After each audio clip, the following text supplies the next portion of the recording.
Welcome to The Quest for the best PlayStation 3 game of all time. The series where I try to figure out which PS3 game is the best by playing and rating them. And in this episode we have...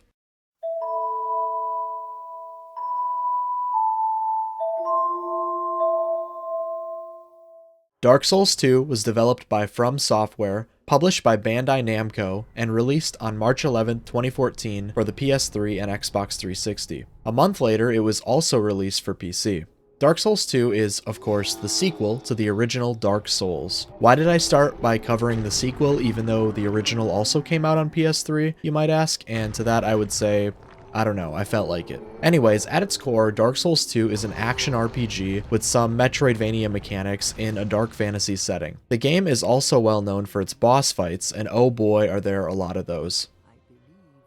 In the game, the player is a bearer of the curse, or just simply an undead. The undead curse means that the person is stuck in a cycle of life and death, so that every time they die, they will respawn and be more and more hollow each time that happens. Going hollow, or hollowing, is like a slow physical and mental decay. There will be these completely pitch black figures that you see sitting against walls or laying on the floor, and at first glance you may think that those are corpses, but in reality they are still alive undead that have gone completely hollow. Going completely hollow like that requires the person to give up whatever their motivations are. The implication being that if the player gives up on playing the game, that they have effectively become one of those decrepit husks of men that lie around everywhere. To prevent a fate like that is to continue forward and never give up. So in order to not give up, the player must travel across Drangleic, searching for the 4 Great Souls from the old ones. Once those are acquired, the player must go to Drangleic Castle and seek the king. I'm not trying to spoil much here, just in case you want to play through the game yourself, but the story is very good. It's pretty long with quite a bit going on and a major plot twist. It is somewhat hard to follow the story, but you don't have to pay attention to it. I would, however, recommend it because it's a good one. The story is somewhat disconnected from the greater Dark Souls lore, where the other 2 games in the series are better at tying them together. Now, I don't want this to turn into a long-winded lore video, so I'm not going to explain this fully, but Dark Souls takes place during the first cycle, when the first flame was linked for the first time. Dark Souls 3 takes place during the final cycle, and the first flame is linked for the final time. This leaves Dark Souls 2 in a weird spot where it's just somewhere in the middle, and the story is sort of unrelated to those lore events. This changed with the release of the game's remaster, Scholar of the First Sin, where they slightly altered the story and made it a bit more important to the lore, but that's not the version I'm covering. Overall, the lore of this game is phenomenal. It gets to inherit its lore from its predecessor, which is kinda cheating, but I suppose I can allow it. The story is interesting. I enjoyed the storyline overall, even though it may have been somewhat unrelated to the main lore story of the entire series.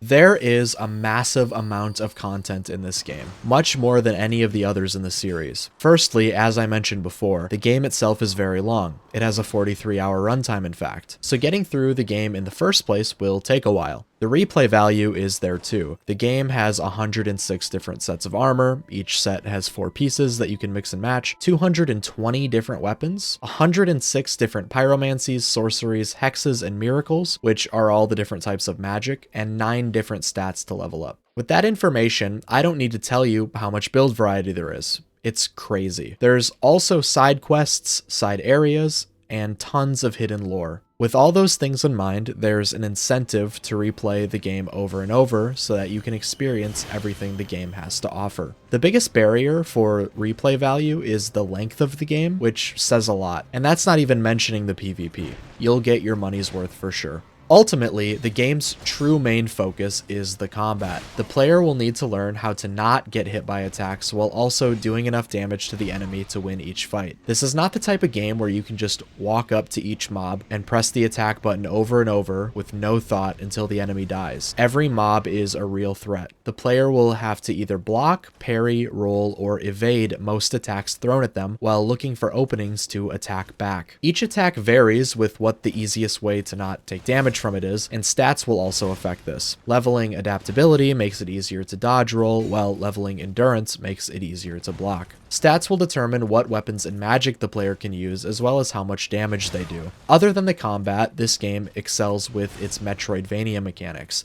The exploration is wonderful. Literally, there is a sense of wonder while exploring. My favorite part is that each area has its own scenic, screenshot-worthy spot. There's also, I believe, about 40 boss fights throughout the game, and there's certainly some stinkers in that pool, but many good ones as well. With the best part about this game being the combat, the boss fights are where the best combat is. Boss fights are just plain addictive. The boss and enemy variety, for that matter, is immense. The designs are unique too. You won't see designs like this anywhere else. They're all uniquely Dark Souls-esque. With all the glazing out of the way, I've got to give some criticisms of the gameplay too. The game feels floaty. I can't describe exactly what causes this. My best guess is a mixture of sound design and animations. Whenever you hit stuff in the other Souls games, it feels visceral and there's like a big thunk and the weapon stops moving depending on what the attack is. So it feels more realistic. But this game doesn't feel like that. Yeah, it's hard to describe. The hitboxes also don't seem up to par with the other Souls games either. There are times where you'll see your weapon hit the mob directly in the face, but it will count as hitting their shield even though they aren't blocking. Or times when you're just barely out of range from a swing, but it will still register a hit. The mobs themselves are ganky. There are just too many enemies in some areas. Scholar of the First Sin added even more,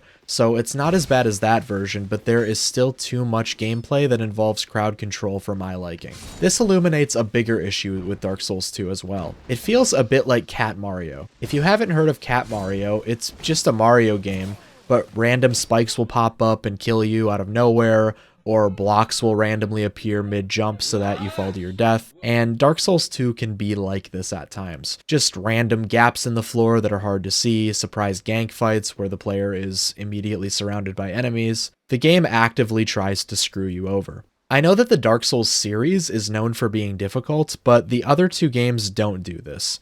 With most deaths in those games, you'll learn what you did wrong and it will feel fair. But with Dark Souls 2, it's just like, okay, I won't try walking down that specific path. I'll go a little bit more to the right so I don't fall to my death this time.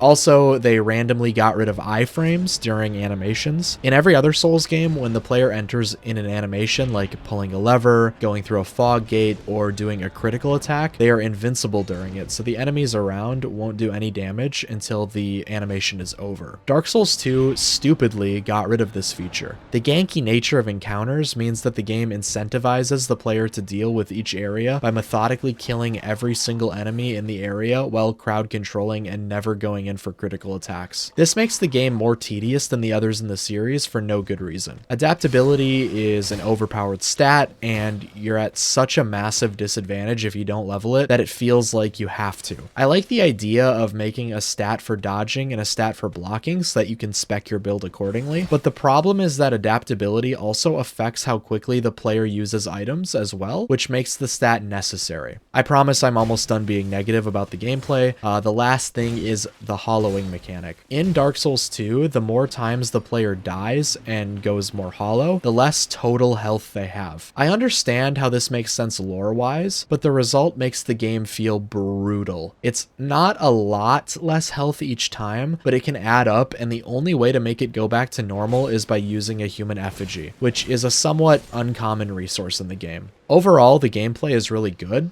A lot of criticisms I mentioned are only noticeable because the other Dark Souls games handled it better. If they didn't exist, many of the critiques wouldn't either. While I still think there are some glaring issues, I think the gameplay is still fairly better than the average games.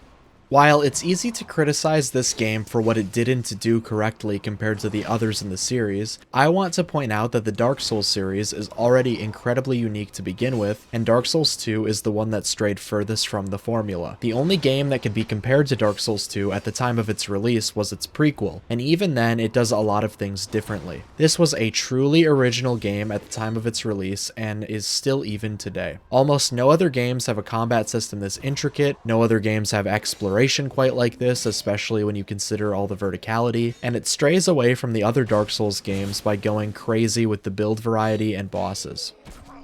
Graphics-wise, the game looks really good. The skyboxes and faraway objects look realistic and stunning. I will say the graphics are somewhat inconsistent throughout the game. Some areas like Majula or Iron Keep make it look like one of the best looking games on the PS3, and then others like Harvest Valley frankly look like PlayStation 2 graphics. Overall, there's many more good looking areas than bad, and I think the game looks really good. The music is great too. Majula's theme is the first thing I think about when someone mentions Dark Souls 2.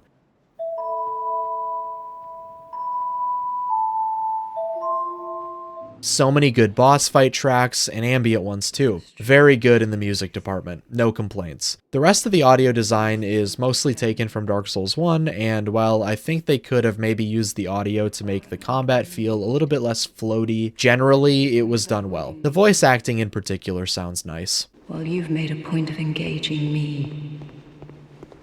Overall, Dark Souls 2 is a fantastic game that I would recommend to most people. It's sort of the black sheep of the series and will forever be in the shadow of its prequel and sequel, but it's worth pointing out how high of a bar that is to begin with. Compared to all other games released on the PS3, I would give this game an 8.3 out of 10.